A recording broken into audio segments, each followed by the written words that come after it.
Today it's very common to have people so-called falling in love, and I would like to know that how do I convince my Muslim friends who have so-called fallen in love to go about, and how to refrain from falling into the vices of staring and stuff like that. And the second question is that if the girl or guy is virtuous, then how should I ask them to go about? Sister has a question that now it's common amongst teenagers and among the friends that they fall in love. So how can she convince that falling in love is wrong? And what if the girl and boy are virtuous? Correct? That's the question. Yeah, I mean, if the girl likes the guy and the guy is virtuous, so the guy likes the girl and the girl is virtuous. Without haram activity, that is telling or anything like that. Just liking the girl for her character, modesty and stuff like that.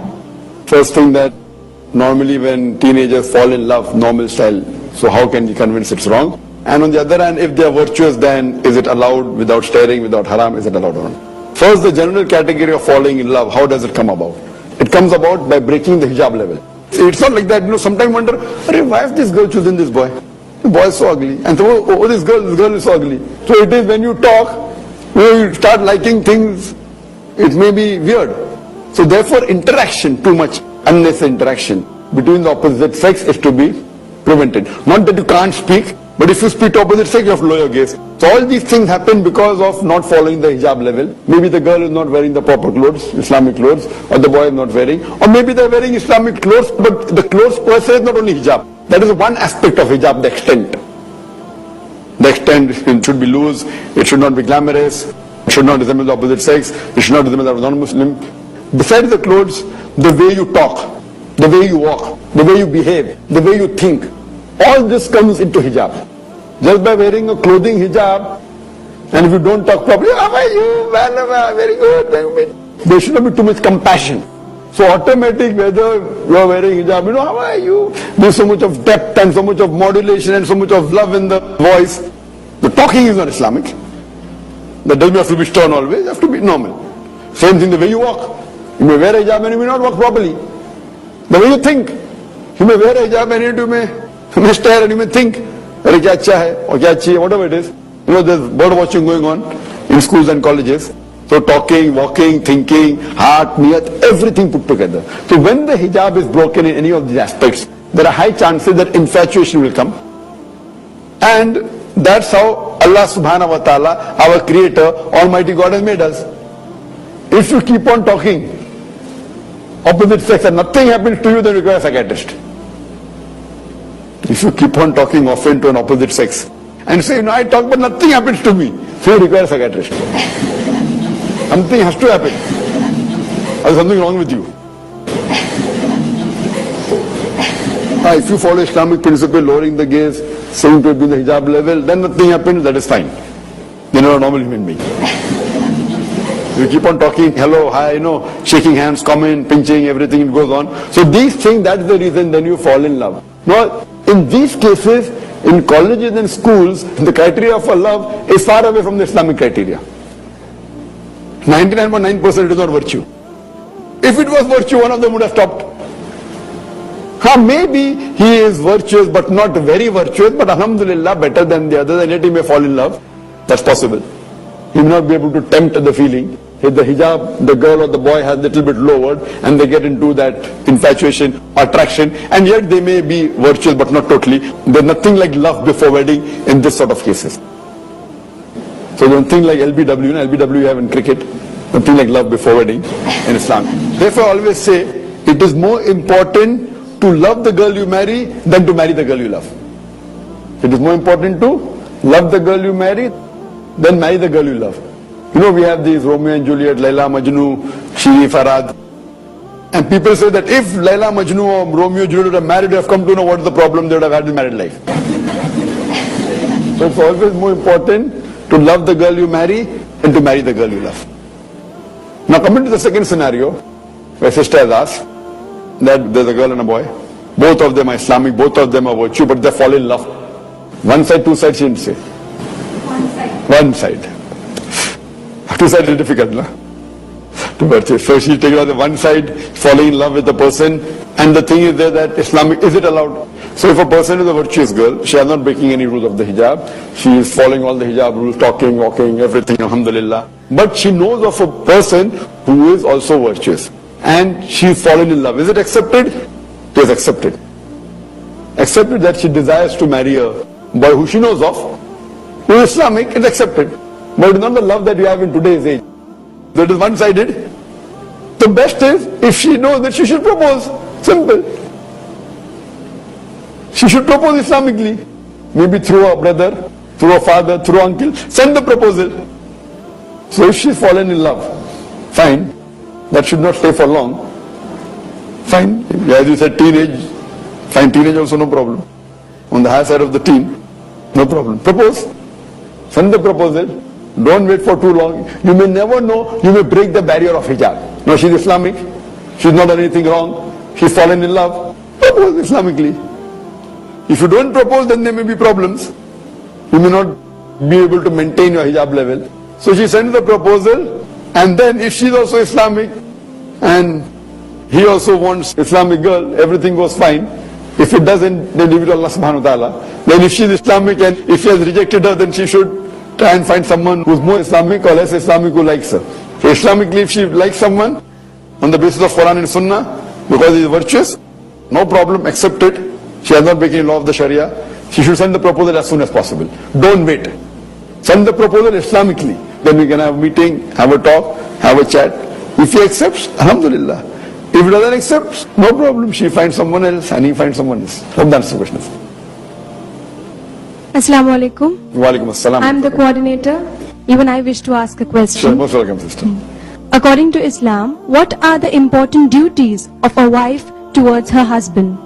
As far as the duties of a wife towards the husband is concerned, but natural, she should see to it that she is a good wife. As I started my talk today, the session, with the verse of the Quran of Surah Baqarah, chapter number 2, verse number 97. Hunna libasul lakum wa antum libasul lahunna. That they are your garments and you are the garments. Your wives are your garments and you are the garments. The men, the garments of the wives. Now what is the role and duty of a garment? The main duty and the role and the purpose of a garment is to protect one another, is to conceal one another, is to beautify one another. So the duty of the husband and wife that they help each other, they conceal each other's faults, they beautify each other, and they strengthen each other. So this is the role of somewhat like hand and glove. Furthermore, if you analyze that the Quran has referred to the woman as muhsana. Muhsana means a fortress against the devil. In several places in the Quran, in Surah Nisa, chapter number 4, verse number 24.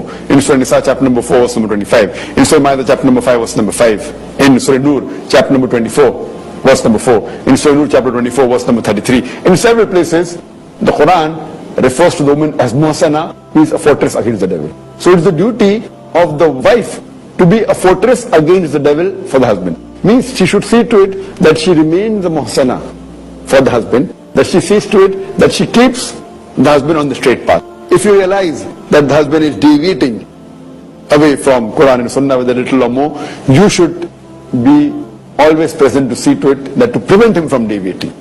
Whether it be he's offering salah but may not be getting up in the morning, example.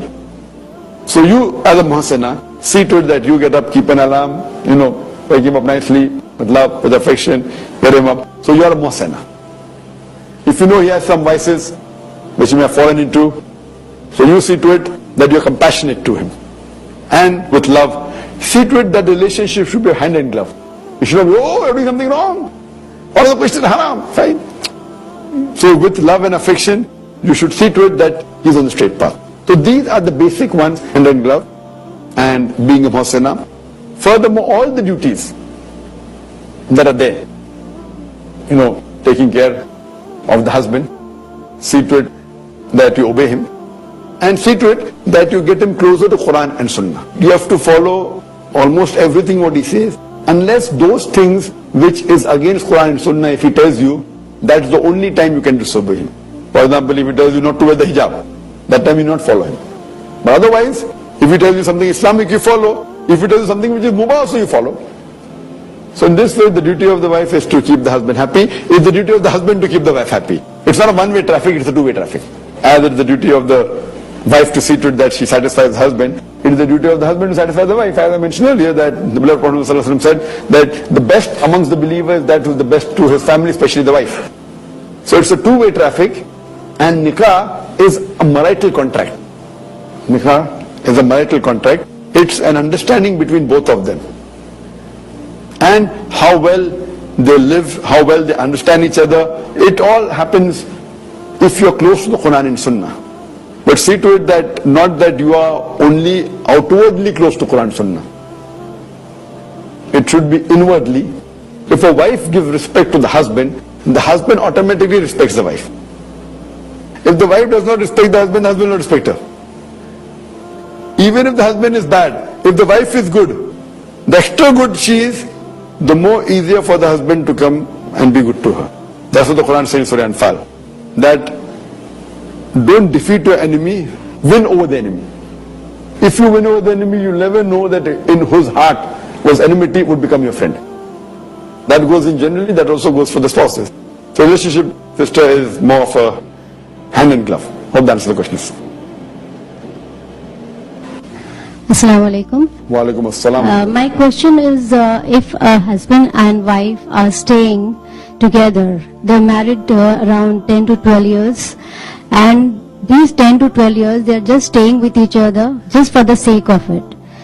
They are not actually involved with each other, and they're just staying together to show others that they are husband and wife. Is the nikah valid?